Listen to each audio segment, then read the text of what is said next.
Hi friends, my name is Brijesh and welcome back to AI/ML section. In this series, we are going to cover first a statistic and then followed by a bunch of other algorithms. Okay, so in a statistic, first we going to understand the inferential statistic. So what is inferential statistic and why this is so much of importance? So just imagine in 2024, we have a general election, right? And there are a lot of parties going to be participate in it, like BJP, Congress, Aam Aadmi Party, Janata Dal. There are a lot of n number of parties there, which going to contact this election. Now, if you're working in a BJP as an analyst, now your job is to identify what proportion of the votes you're going to get in this elections. So this is very tedious task, right? Going understanding each and everything's based on the populations, it will take a lot of times and you're not going to perform this task. So what you will do, you will sample your data sets, right? Like just imagine you're doing an exit poll. In the exit poll, what people does, what private companies does, basically broadcasters and all, they go and each and every booth, not each and every booth, randomly chosen booth, and ask randomly people who's going to be win, right? And they collect those data randomly. So, and based on those sample data, they come up with the analysis, how much percentage of votes BJP is going to get, how much percentage of vote Aam Aadmi Party is going to get, and the Congress going to be get, right? And let's say other parties going to get. So that's how you can infer based on the sample data. You can infer your analysis on the population set. Once the results is out, you can easily match your analysis, whether your analysis is on the right path or it's a disaster, because sometimes your exit poll doesn't gives you a lot of things. So it's a sample data, right? It's not a genuine results. That's how you can conduct your analysis. Now, I'll give you another use case. Let's take another example. Let's say you're working in a Flipkart company as a quality controller and you want to conduct operations where you want to identify in the warehouse how much proportion of the product is destroyed, right? Because in the warehouse there are a number of products, right? Now you cannot go find each and every product to understand which one is defected and which one is not defected, right? So you are going to conduct this exercise on some sample data, right? So randomly chosen some products. So let's say you have chosen 1,000 of products, and out of those 1,000 products, you come up with some understanding. Okay, this percent of proportion of product has been defected. Now you can analyze based on the sample. You can infer your population data. I mean, entire warehouse, you can infer that results. So in inferential statistics says the process of inferring the insights from the sample data is called inferential statistic. So in inferential statistic, we are going to see first basic probabilities, where we will define a few things. So let me show you that. We have a few prerequisites.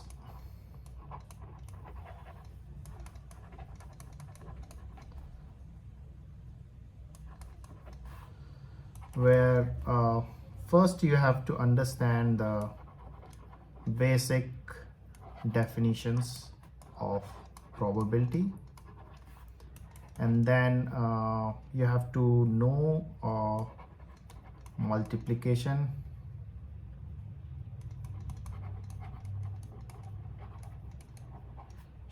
rule of probability. Then you have to know the addition rule,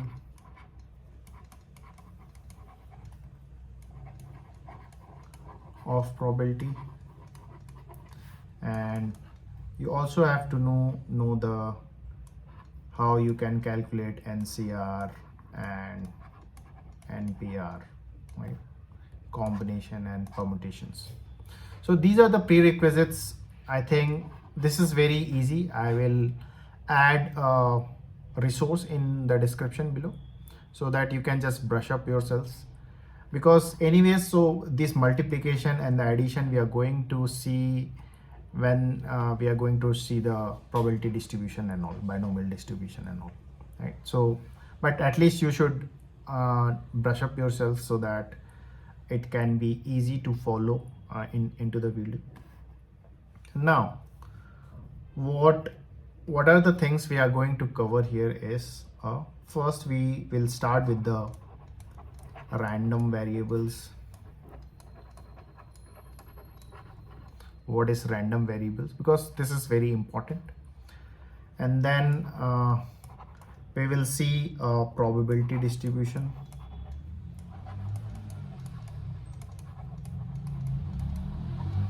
And then we will see a expected value.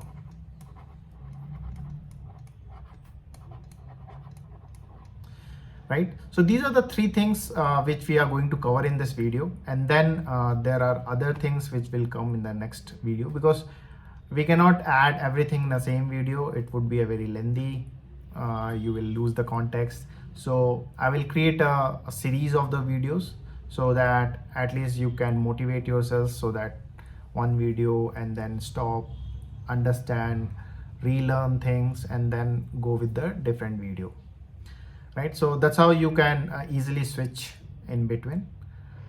Right, so let's start with the random variable first, because this is very important. This is a very basic terms which everywhere going to be used. So this is something which we always have to understand, right? And try to understand in the nuances what its meaning and what is referring for. So based on that, it would be a very easy to go and understand the maths behind it. So let's play the game. Now we have a one knapsack bag, right? In that knapsack bag we have a 3 red balls and 2 blue balls. Now each and every player, so there, let's say there are a bunch of players, maybe just count it around 100 players are there, and each and every player has to draw every time a one ball and put it back to the bag again, and they have to note which color of ball they have drawn, right? And 4 times they have to draw a ball. So let's say player 1 draw all the 4 balls in a red color, so they will win 150 rupees. If he is not able to draw all the red balls, then he will lose the game and he has to pay 10 rupees. So right, so that's how we are going to play this game. Now, so how many combinations can be possible? First of all, we have to understand. So in order to play this game, we have to identify 3 things. Right? First, find all the possible combinations, find the probability of each combinations, and use the probability to estimate the profit and loss. So just let's iterate what we have just now spoken, right? So we have one bag where we have 3 red balls and 2 blue balls. And let me switch to blue balls. Now what we have to define first, find all the combination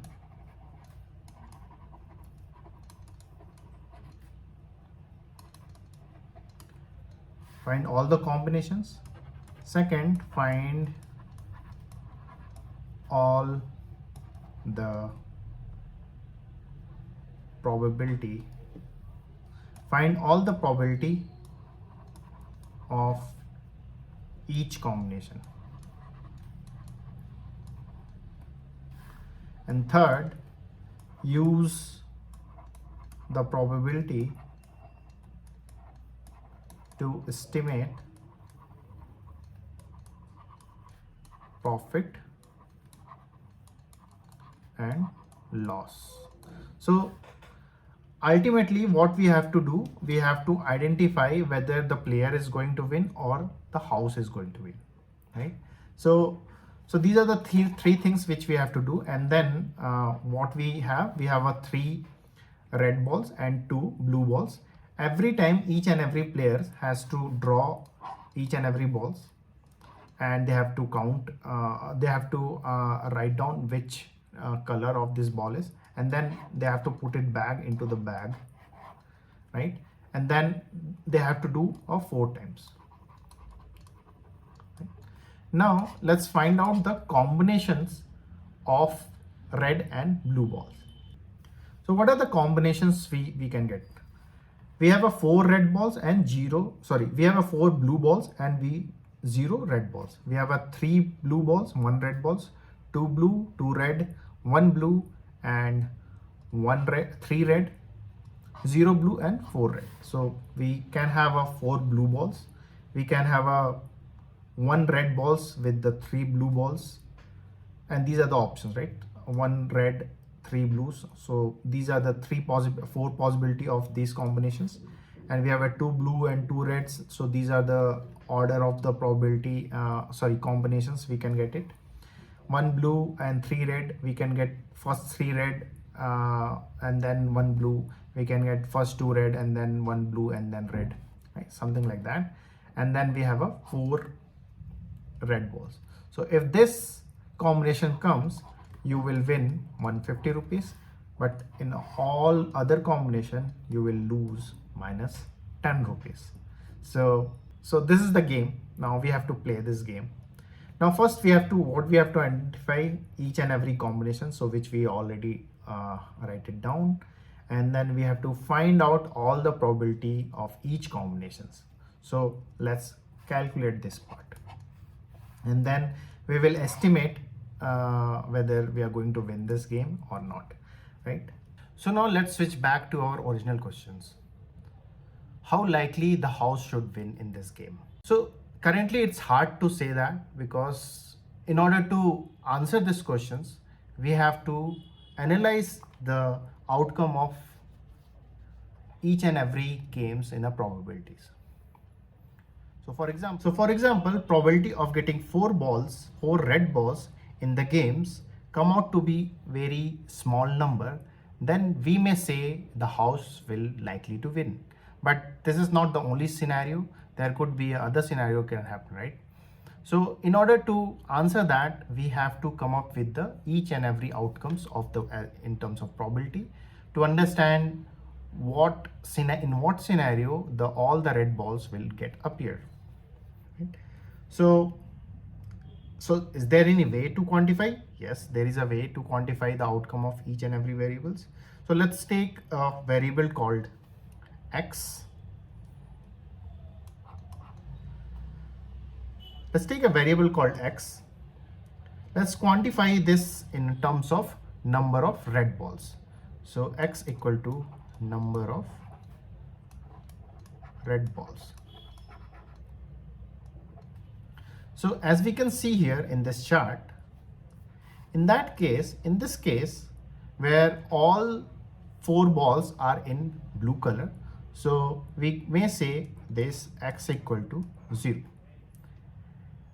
So in this scenario where 3 blue balls and 1 red ball, so we can say X equal to 1. And in this case, X equal to 2. And in this case, X equal to 3. And in this case, X equal to 4. But when I'm saying X equal to 2, there are multiple combinations can be occur, right? So we have to come up with each and every combinations probabilities. So as we can see here, we can quantify our outcomes, number of red balls. It is very important, and this is we call in a statistic as a as a random variable. This terms in statistic called as a random variable. This is very important. This is very important, as we can see here. Now, how we can define this? So random variables is basically denoted by x, and we can say any variable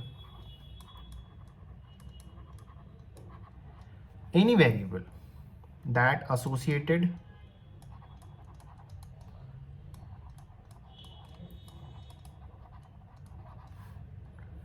to the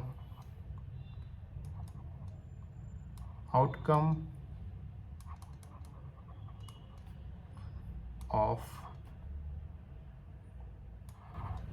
to the number. Okay, so this is how we can define our random variable. Let's take another example just to demonstrate what is the mean of random variable. Now let's take a different example. Let's say you are, as a data analyst, you are working in some bank company where you are going to process a loan, but before that you have to understand who can default in that loan systems, and at the same time who can, you have to identify the defaulters basically, right? Now let's say you have this table. We have three customers, and the yearly income of this customer is 10 lakhs, 15 lakhs and 20 lakhs, right? And the loan amount which he has taken 75, 50 and 40. Number of dependents, right? How many number of dependent it has? So this person, he has 3 dependents, this has 2 dependents, this has 1 dependence, and the probability of the default getting default in the repayment is yes, no and no, right? So these are the these two customers are unlikely to get default, but this has a major chances of getting default. Why? His income is 10 lakhs, he has taken a 75 lakhs of loan, and there are 3 members are independent, right? And wherein in the other customer you can see 15 lakhs, he is earning 15 lakhs, he has taken a loan of 50 lakhs, and then he has only 2 members as a dependent. When the third customer has 20 lakhs, he has taken 40 lakhs only and 1 customer, so we can easily say no, he cannot get defaulted.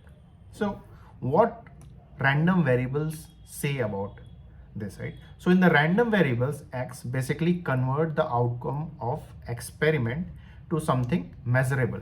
Right now you can see these are not a measurable term, right? We cannot quantify this yes and no, right? So how we can make it as a quantify? So, and this column is basically a defaulter probabilities. What is the probability he can, sorry, this is the default predicted values. So default predicted value, so he can be defaulted. Now how we can convert that in a random variable? So let's say x, if I say yes, then I will assign to 1. If I say x equal to no, I will assign it to 0. So now these are the quantified number, right? So these are the categorical number and these are the quantified number. Now these we can perform all the statistic calculations on these quantifying number, right? So that's why this is called a random variable. Now on the same table you can refer this become change, and we can put this here x as a random variable,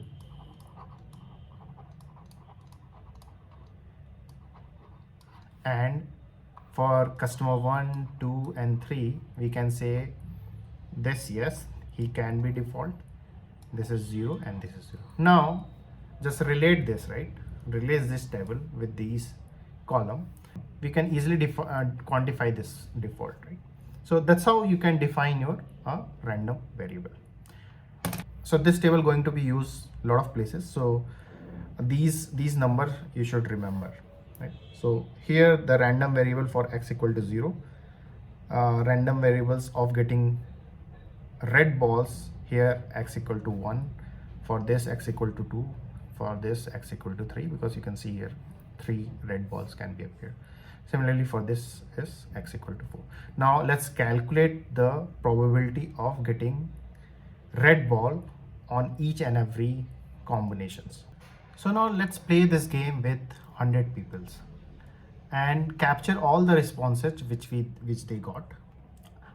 This is just a hypothetical numbers which we are posting here. So let's play with the 100 people, right? And let's draw this each and every response in this chart. So x equal to 0. So this is x, basically a number of red balls. X equal to 1, x equal to 2, x equal to 3, and x equal to 4. So let's divide up margin 5, 10, 15, 20, 25, and then 30, and maybe 40. Let's say this is 40, right? So let's say we have 100 people and each and every people has play this game, right? So let's say first people play this game and he got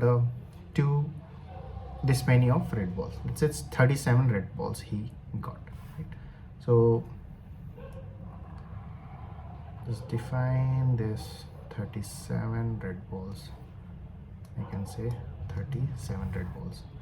And for the x equal to 3, how many red balls has been appeared? Let's say 35, right? 35 balls has appeared. So 35, this is 37. And for 4 balls, we have only, for the 4 balls, we have only 10 frequencies. And for 1 we have 14 frequency, and for 0 we have 4. So these are the number of red balls and these are the frequency of, these are the number of times the red ball has been appeared. So x equal to 0, for x equal to 0 only 4 times all the blue balls occurred, and for the x equal to 1, which means there is only 1 red balls, so 14 times only 1 red balls occurred, and 37 times 2 red balls, 35 times 3 red balls, and 4 times 10 red balls occurred. So what is the probability says? What is the probability meaning? So probability is equal to favorable outcome upon total. So favorable outcomes divided by total number of outcomes. So how many total number of outcome we have equal to 100, right? And for x equal to 0, how many favorable outcomes we have? We have 4 favorable outcomes. So 4 divided by 100 equal to 0.04 for x equal to 0. For x equal to 1, how many numbers of favorable outcomes we have for the red balls? We have 14, right? So 14 divided by 100, so 0.14. For x equal to 2, we have 37 divided by 100, 0.37. X equal to 3, we have 35 divided by 100, 0.35. And similarly for x equal to 4 equal to, we have 10 divided by 100 equal to 0.10. So these are the probability of each and every random variables, right? So now let's draw this into a tabular form. So let's say we have x, we have probability of x, so 0, 1, 2, 3, 4. For 0, what are the probability for 0? 0.04, 0.14 for 1, 0.35 0.37 for 2, 0.35 for 3, and 0.10 for so this table is basically called as a probability distribution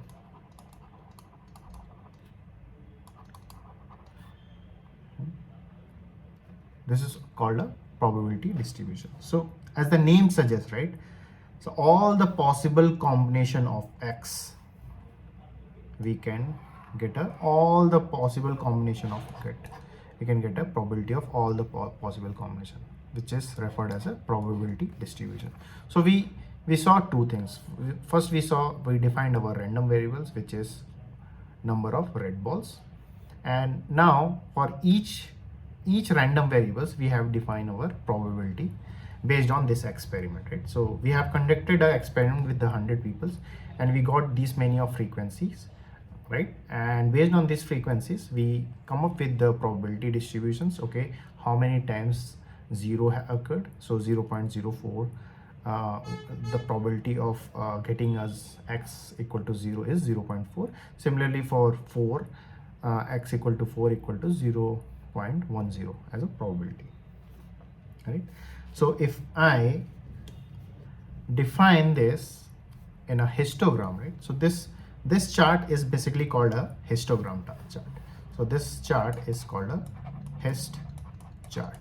So these are things you will learn when we explore more on the visualization part, but this is called a histogram chart. Right, now let's define this probability distribution in the histogram. So we have x equal to number of red ball, and these are the probability. So probability, as we know, probability always start with 0 and with 1. So these are the range of probability.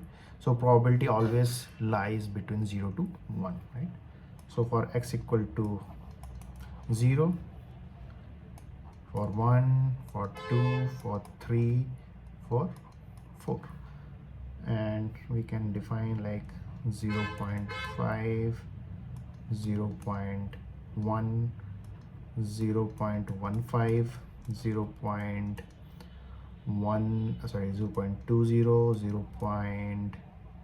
0.25, 0.25, and 0.35, 0.35, and 0.4. Right, for the x, what is the probability distribution we had? 0.4, right? And for 1, what we had? 0.14, right? So 14 would come somewhere here.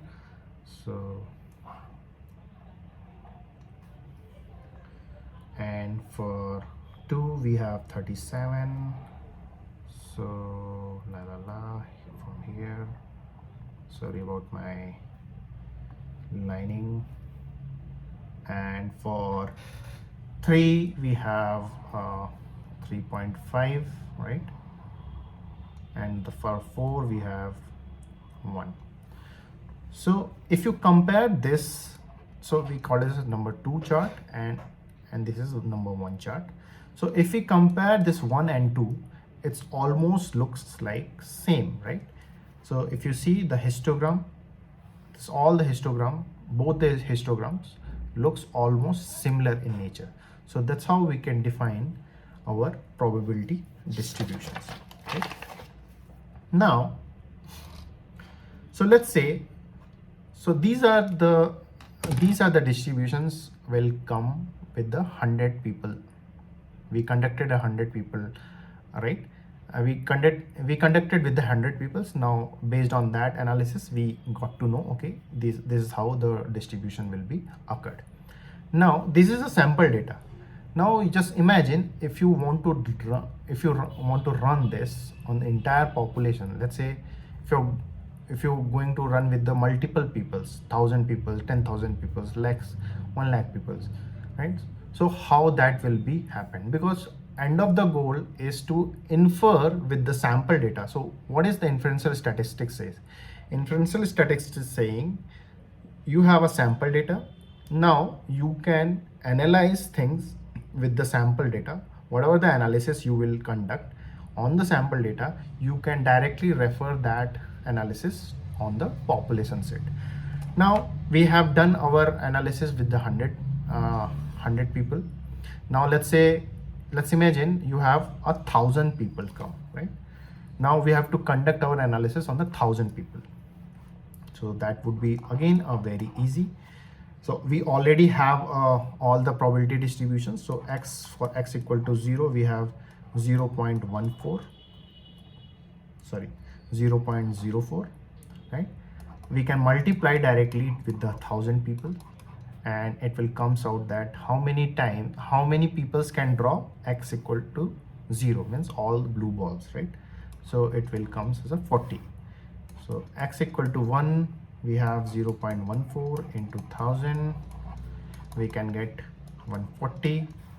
For x equal to 2, we have 0.37, we can multiply with 1,000 people, and we'll get how many times this x equal to 2 will occur. So 370 times the x equal to 2 will occur. So x equal to 3 will occur 0.35 times into 1,000 people. So we can say 350 times we can draw this. X equal to 4, 0.10, we can draw, multiply by 1,000, we can get a 400 times. Sorry, not 400, 100 times. Okay. So now total number of red balls, how many total number of red balls we get in a 1,000 experiments? So we get total number of red ball 0 into 40 plus 1 into, so 0 is what? X equal to 0. How many times? 40 times we got, right? And plus 1. How many red balls for 1 we get? Around, we get 140, right? Plus 2 into 2, 370, plus 3 into 350, plus 4 into 100. So total number of red balls is 2330, right? And if we divide this 2330 by 1,000, so average number of red ball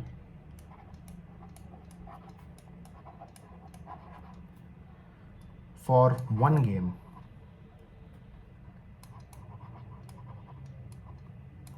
equal to 2330 divided by 1,000, we will get 2.33 times.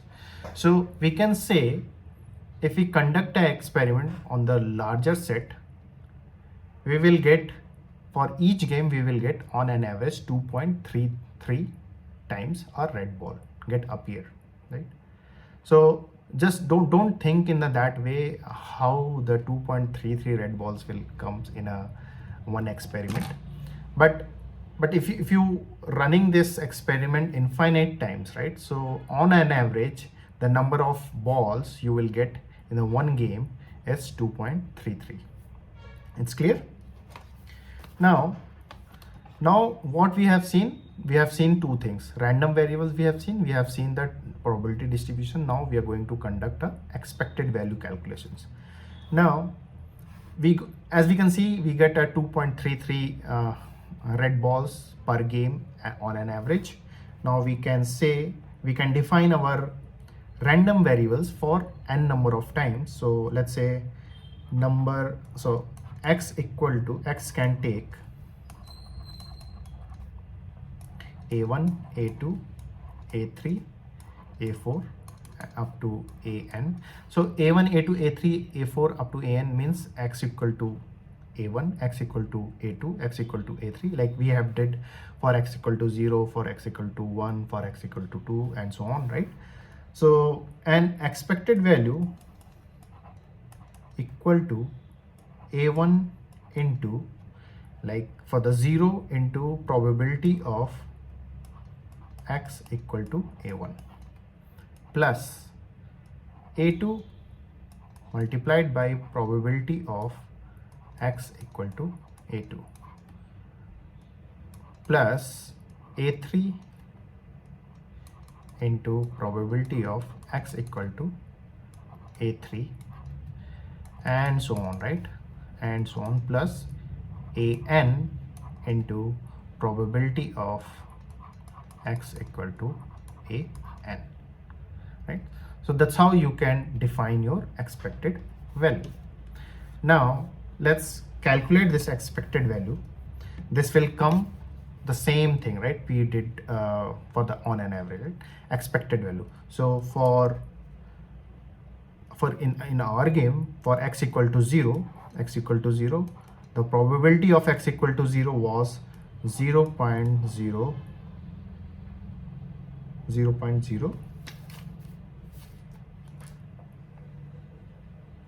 0.04, right?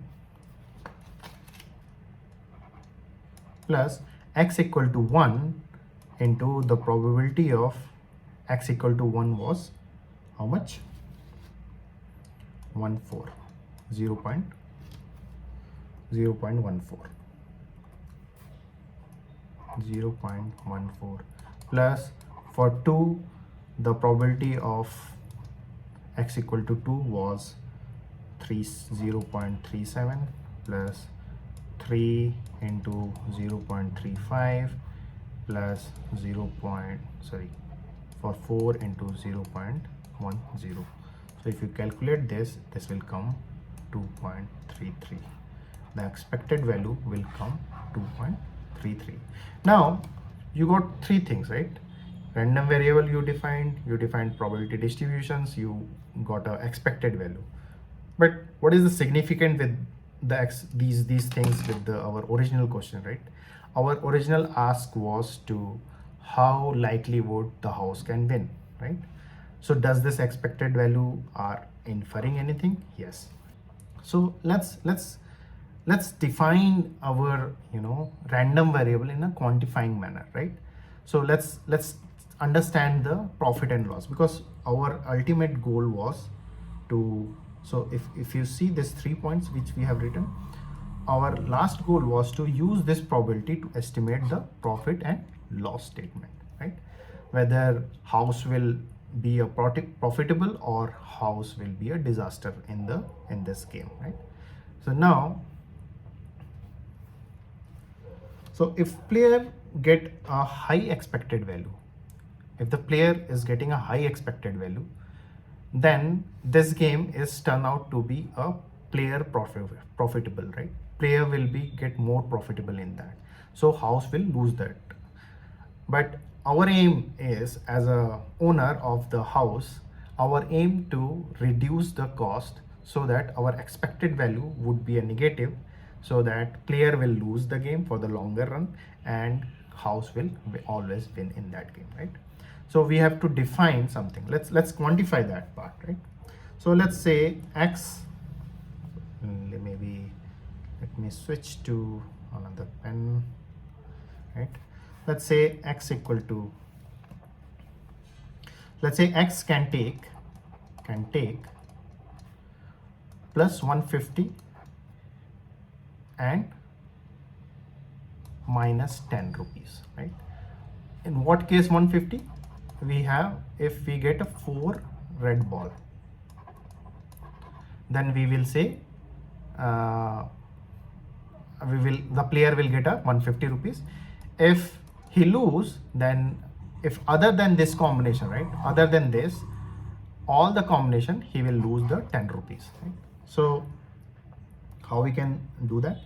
So probability of x equal to 150 plus 150, probability of player getting x equal to 150 is same like probability of getting 4 red ball, right? So what was the probability of getting 4 red ball was 0.10, right? Remember that.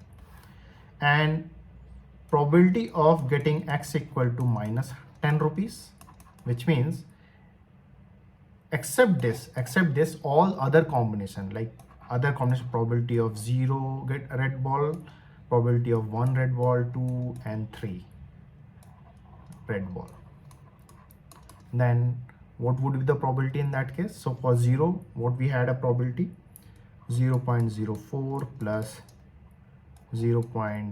For 1 we have 0.14 plus 0.37 plus 0.35. So 0.04 for getting 0 red ball, 0.014 getting 1 red ball, 0.37 of probability when we have a 2 red ball, and probability of 3 getting 3 red ball is 0.3. So we will sum up all this, right? What would be the number of here? So this will be a 0.90, and so the probability of getting all the combinations, right? All the combination is 0.90, and you can also do this, right? So probability of favorable outcomes of any events, let's say it's a 0.10, so unfavorable outcome would be 1 minus 0.10, right? Which means again 0.9, right? So similarly you can get here, right? So probability of x equal to minus 10 would be a 0.90. Probability of x getting 150 would be a 0.10. So now let's calculate the expected value. So getting minus 10, x equal to minus 10, so minus 10 into 0.90, this will comes as a minus 9. And for x equal to, sorry, this is x equal to 150, so getting 150 into 0.10 equal to 15, right? So now if you calculate this, right, expected value of expected value for minus 10 was minus 9 plus 150 was 15, right? So this will comes as a 6. So you can see this is positive, right? So for longer run, on average, player is getting a 6 rupees, right? So this game is disaster for the house, right? Because every time any player play a single game, he is getting a 6 rupees. So if he is getting a 6 rupees, the house is losing the money, right? Now our goal is to win the match, right? Our goal is to, on the longer run, win the match. So how you can tweak this, right? So now see, now you got everything, right? You get a sample data sets with 100 people. Now you define your all the distribution probabilities, you calculated all the probabilities, you calculated the expected value, right? Now you conducted the same experiment. Now you are actually calculating with the 1,000 people, right? So on the longer run, you can easily see here, right? People are actually, the player are actually winning the match. So in that case, the house is losing the money every time. In every game, he is losing the money 6 rupees, which is disaster for any house, right?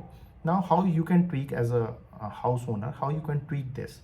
So let's say you're saying, okay, I'll keep the 150 rupees as a, as a favorable outcomes for all the 4 red balls. But I will do a penalty if you did not get all 4 red balls. I will do a penalty of 20 rupees. In that case, if you calculate the expected value, so the expected value will comes 150 into 0.10, which because getting a 4 red balls probability is 0.110 plus minus 20 into getting a non other combinations, so 0.90. Now let's say 15 plus 18, which means this will come to the 3. So now if you're increase the penalty by 20 rupees, now you can see that house has started winning. So every game house is winning 3 rupees, right? So every game, every player, if they're playing for the longer run, on an average, the house is actually earning 3 rupees, right? This is the expected value. The player is actually losing every time 3 rupees on the longer run. Maybe some player will obviously win 150 rupees, but the longer run, right? Because we have analyzed our sample data.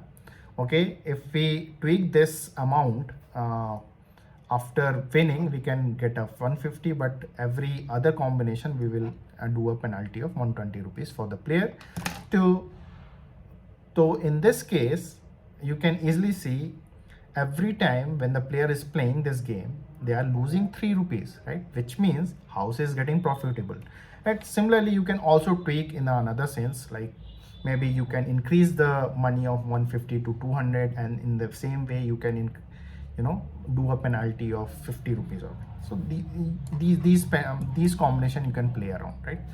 So how the inferential statistic is applying here is, you have a sample set, you have a populations, right? So you don't know what happens to on the population data set, but you know the sample data set. You define your random variables, you define your distributions, you define your expected value, you calculated expected value, and based on this sense, right, based on this analysis, you can tweak your expected value.